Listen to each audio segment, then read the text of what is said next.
Hello, this is Matthew from Rock Paper Shotgun. Now, if I sound chirpy today, it's because I recently got to play the first few hours of Ori and the Will of the Wisps, a game I am stupidly excited for. Ori and the Blind Forest is one of my all-time favourite Metroidvanias, and one of the best games Microsoft made this generation. The good news, the sequel is looking superb. The game's producer, Daniel Smith, told me they didn't just want to churn out an Ori 1.5, and so they've gone big. 3 times the size of the original, which is a whole lot of jumping, and probably falling on spikes, to look forward to. I'm working on an in-depth breakdown of everything we saw, but today I want the game to speak for itself, so I'm going to quickly set up a few sequences that took my breath away and explain why they are so damn cool. Whack it up to 4K and enjoy! Let's start at the very beginning, and in this regard, Blind Forest was a tough act to follow. Who can forget the playable prologue that set up a world of heartbreak for us to contend with? I've got a feeling that Will of the Wisps isn't just going to pluck our heartstrings, but play a gnarly guitar solo on them, and it all starts with a beautiful flight over one of the greatest looking game worlds ever built. All together now. Ooh, ah.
First up, we head to a dilapidated water mill where Ori learns a new power, grapple. It's a tendril that attaches to lamps and climbable surfaces, such as the thick grass coating the cogs of the busted building. This move is an invitation to send the whole world spinning as you slowly power up the mill, using your extendable reach to drop over spike pits and yank yourself back up to safety. Also keep an eye out for these smaller wheels. They spin so fast that grabbing their outsides can fling Ori off with extra momentum.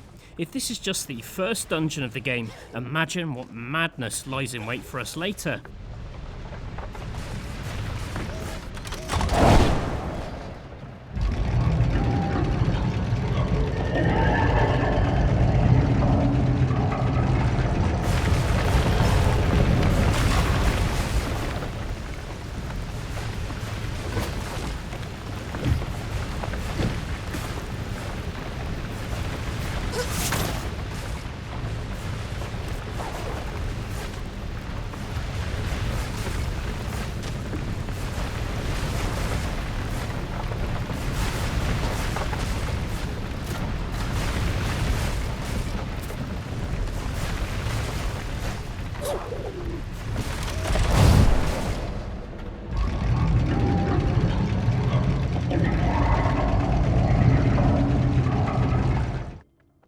And as was the case in Blind Forest, no sooner have you mastered those platforming basics, but Moon Studios slam the foot on the accelerator with one of those incredible escape sequences. This one is triggered by this horrible brute and features yet more amazing music from returning composer Gareth. He tells us to listen out for Ori's more confident theme in this sequence. I mean, the little guy managed to survive Blind Forest, so it makes sense his theme takes this action in his stride. Oh, and do forgive my bodge at the end. Off we go!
While platforming remains a daring dance of dashes, jumps and launching off projectiles, Ori is more of a fighter this time out. You can map a radial dial of moves to 3 Xbox face buttons, even hopping into the dial to change moves mid-combo to, say, finish off some sword chops with an explosive fireball finisher. And what better place to test these powers than the combat shrine? Survive all the wave of attackers for an extra tasty treat at the end.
Given that Ori is more of a fighter, it makes sense that Will of the Wisps really ups its boss game. These range from real old school designs like this beetle here using double jumps and dodges to slide under his belly and over his earthquake move, to more ambitious designs that combine action and chase sequences into huge cinematic events.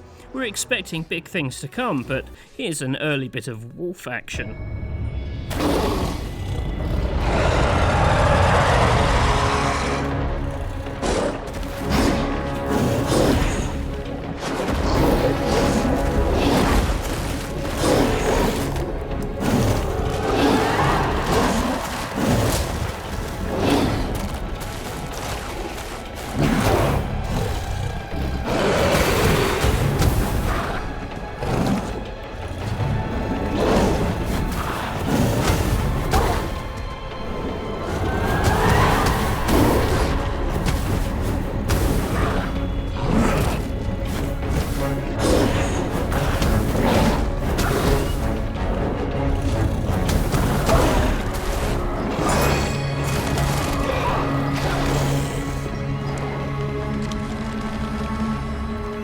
Anyway, those are just a few snippets of the game. We saw a lot more in our hands-on, and we'll be digging into everything in a video next week, so please do subscribe to the channel if you'd like to see that. If you have any questions about the game, pop them in the comments and I'll get them answered, and I may even include them in the next video. Let me know if you're as excited for Ori and the Will of the Wisps as I am, and we will hopefully see you again soon. Bye for now.